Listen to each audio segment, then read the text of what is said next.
आपकी विश्व समाचार अपडेट में आपका स्वागत है। यूक्रेन के commander in chief general Alexander Syrskyi ने घोषणा की है कि यूक्रेन अब रक्षा से आक्रामक रुख अपना रहा है, लेकिन सैन्य विशेषज्ञों का मानना है कि ये एक खूनी अभियान में बदल सकता है। इस बीच रूस कई मोर्चों पर महत्वपूर्ण प्रगति कर रहा है।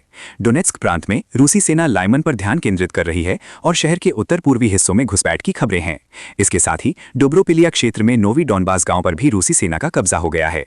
पोक्रोव्स्क दिशा में भारी लड़ाई जारी है, जहां रूसी बल लगातार दबाव बढ़ा रहे हैं और ग्रिशिनों की ओर अपने रास्ते साफ कर रहे हैं।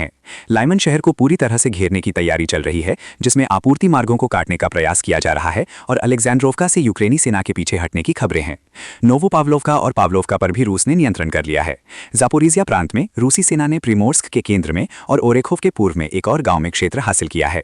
हुलियाईपोल में, जहां रूसी सेना शहर पर कब्जा करने में विफल रही, अब वो वहां खदानें बिछा रही है। हालांकि हुलियाईपोल के पश्चिम में रूसी हमले फिर से शुरू हो गए हैं, जिसके परिणाम स्वरूप स्वातोपेत्रिवका पर कब्जा हो गया है और सेना जालिजनिचनॉय और स्टारोक्रिंका की ओर बढ़ रही है। रूसी सेना अब जापोरिजिया शहर से केवल 12-15 किलोमीटर दूर है। अन्य प्रमुख घटनाओं में रूसी हवाई हमलों ने यूक्रेन के ऊर्जा और सैन्य बुनियादी ढांचे को निशाना बनाया है, जिसमें नीप्रोपेट्रोव्स्क क्षेत्र में पेट्रियट मिसाइल सिस्टम को निष्क्रिय करने का दावा भी शामिल है। जवाब में यूक्रेन ने रूस के कुर्स्क और सरातोव क्षेत्रों में ऊर्जा और तेल उद्योगों पर हमला किया, जिससे लाखों लोगों को बिजली कटौती का सामना करना पड़ा। रूसी सेना ने बेलगरोद क्षेत्र में भी सीमा पार हमला किया है, देहत्यारने पर कब्जा कर लिया है और खार्किव प्रांत में नेस्टरने की ओर बढ़ रही है। कुपियांस्क में रूसी सेना ने शहर के केंद्र पर नियंत्रण कर लिया है, जबकि सूमी मोर्चे पर भी सीमावर्ती क्षेत्रों में रूसी बढ़त दर्ज की गई है।